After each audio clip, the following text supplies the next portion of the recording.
I walked into my local shop for a box of 308, and the suppressor wall was damn near empty. Word got out fast.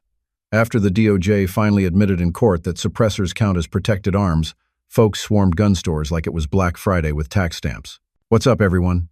This is Ted from Line 45, and today, I'm breaking down what really happened after that Supreme Court bombshell, and why it's got shooters, hunters, and first-timers clearing shelves coast to coast. Before I start, I would really appreciate it if you would push those buttons below.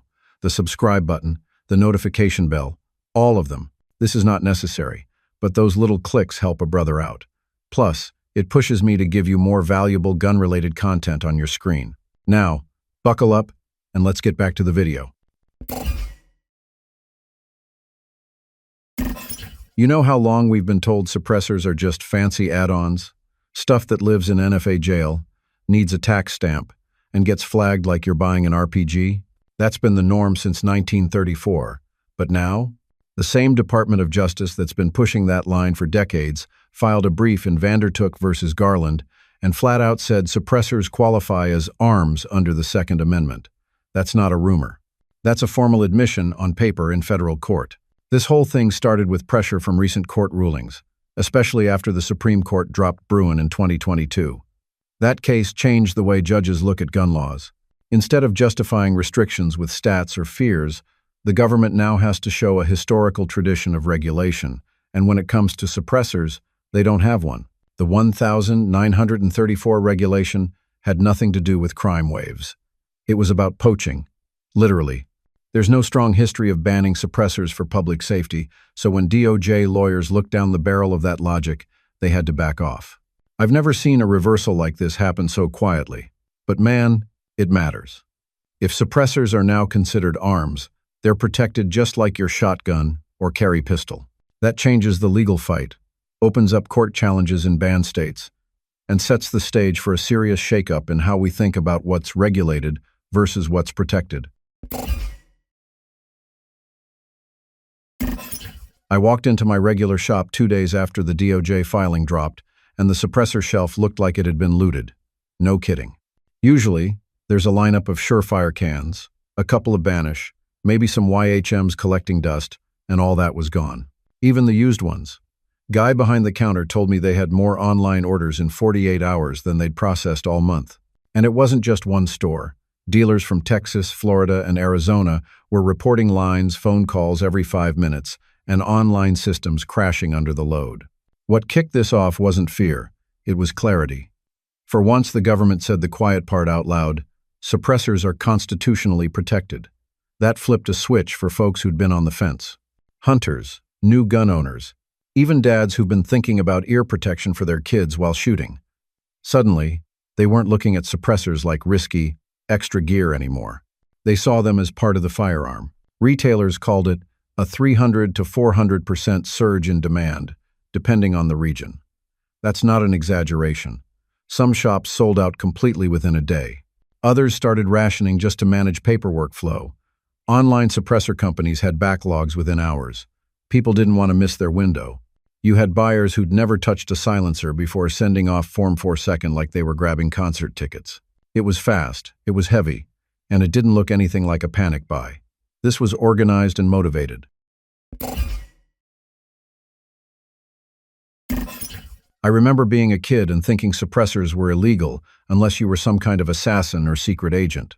That mindset didn't come from reality.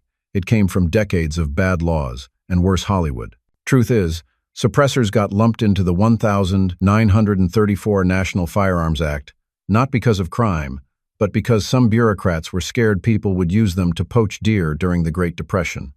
Seriously, there was never a massive wave of silencers being used in murders or stick-ups.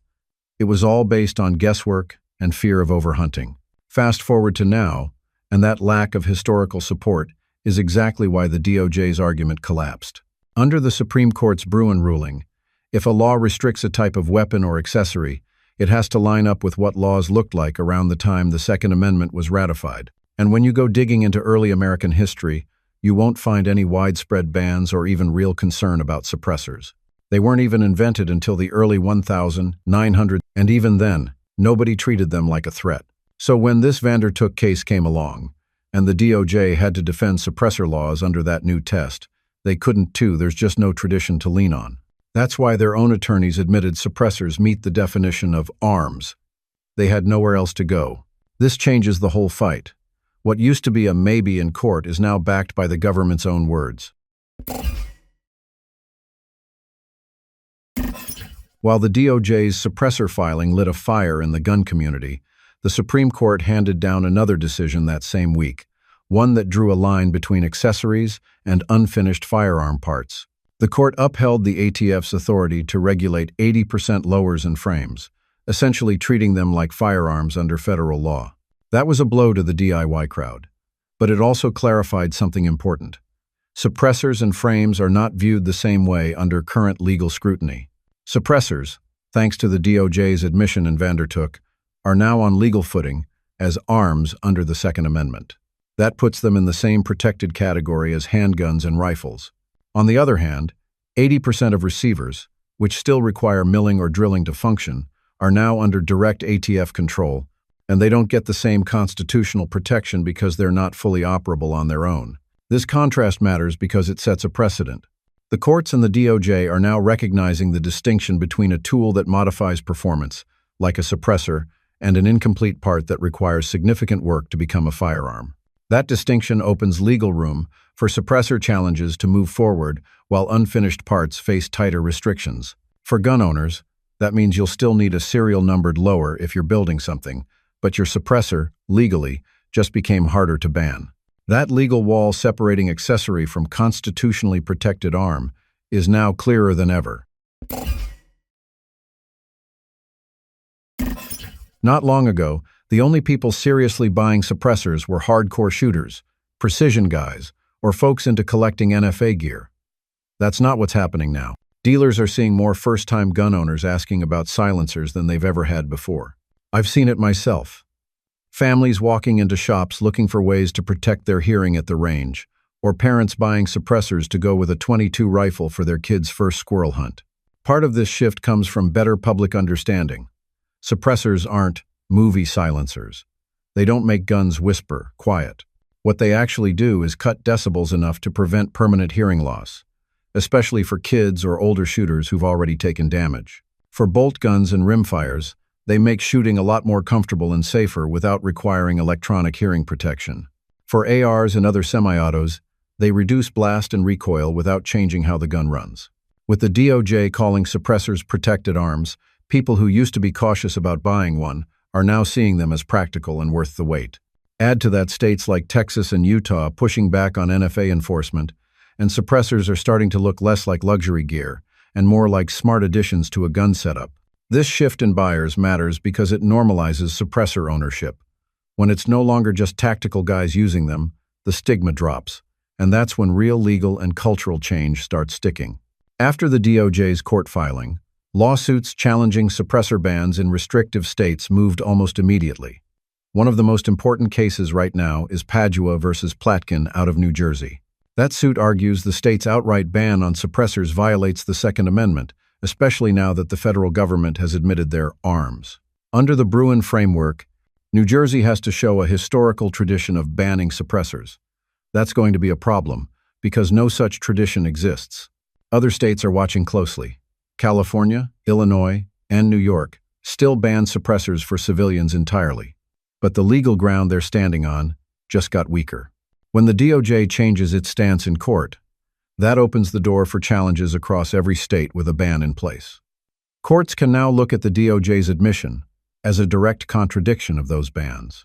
Plaintiffs in these cases are arguing that there's no legal difference between banning a suppressor and banning a rifle. The Second Amendment protects arms, and now that suppressors are officially in that category, bans can't be justified under Bruin. States can't rely on outdated fears or generalized safety claims anymore. They need proof of historical precedent, and they don't have it.